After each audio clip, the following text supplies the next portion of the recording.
This is my full review for Sorcerer City, I think 2 to 6 player game. Tile placing, real time, and tile deck building, which is kind of unique.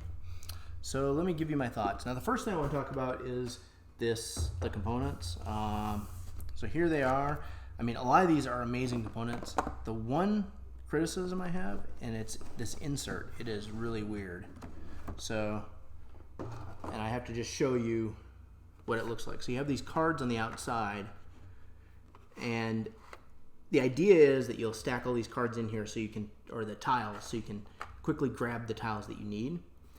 But there's no real good place to put tokens in here. I think maybe the stretch goals got too much or something. But then covering up these tokens with this thing to keep them all in place is really problematic. So I think, in the future, if you're designing an insert, please put the tiles on the inside, not on the outside edge. It's really tough to get in there. But that's my only real complaint with the quality of the components.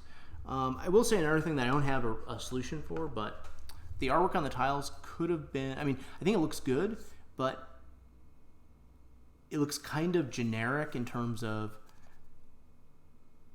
in terms of the way the city's done. It would have been neat if the backgrounds on the tiles might have varied more, right? The backgrounds are all kind of the same city, and maybe it's meant to make it look like a growing city, but maybe if there was some cool stuff hidden in the backgrounds, I haven't been able to see it. But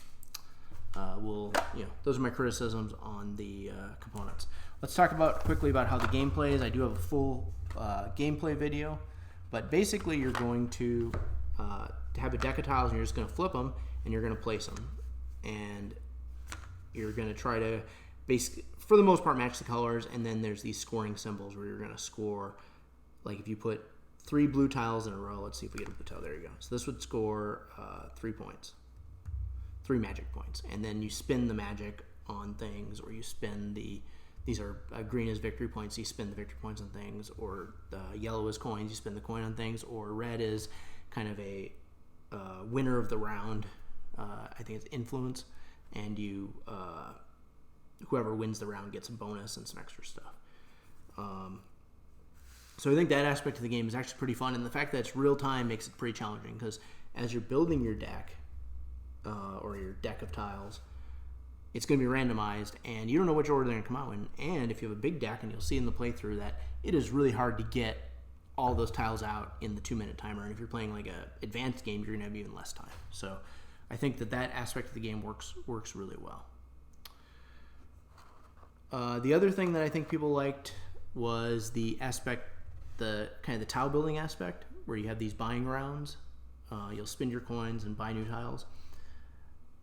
My criticism here is that I think the buying rounds could have been done differently, or maybe with an expansion. This is a good idea for an expansion, is to have something more you can do with coins. So one of the things is, at least in my gameplays, investing in coins has not been a good way to get extra points. The best thing to get seems to be magic, because it's flexible, and then maybe red or green next, maybe green, and then red, and then coins last, because you're going to be able to buy something, and you may not want to get too many tiles in your deck anyway. You may want to just pick up a few key scoring tiles, and that's it. That'll help optimize your ability to place tiles. Let me talk about the other aspect of the game that's kind of unique, is you're going to get these monsters in your deck. So these things are going to be randomized based on the game, and they're going to have different effects. Now, I think this is really cool. On one hand, I do think it's a little bit hard to remember exactly what every monster does. So at least in our games, we would occasionally have a person that misplayed a monster, and sometimes you didn't even realize, because it looked like you're trying to do your own thing, and the person thought they played the monster correct. But it's a little bit hard to remember that, but I do think it's a really cool thing in the game. My other, criticism of the game is that the buying rounds went a little bit slow. So most of the game is very fast-paced. Actually, I think if you look at our 5-player playthrough, we played through in about an hour and a half. And I think that was one of our earlier playthroughs, but if you our later games we would play in about an hour, so that's really quick. But I think the game could move along even quicker with maybe instead of a buying phase, maybe even just get rid of coins completely and have it do something else and just draft tiles, and that might make for a more interesting game, because then the coins wouldn't be so worthless. I feel like.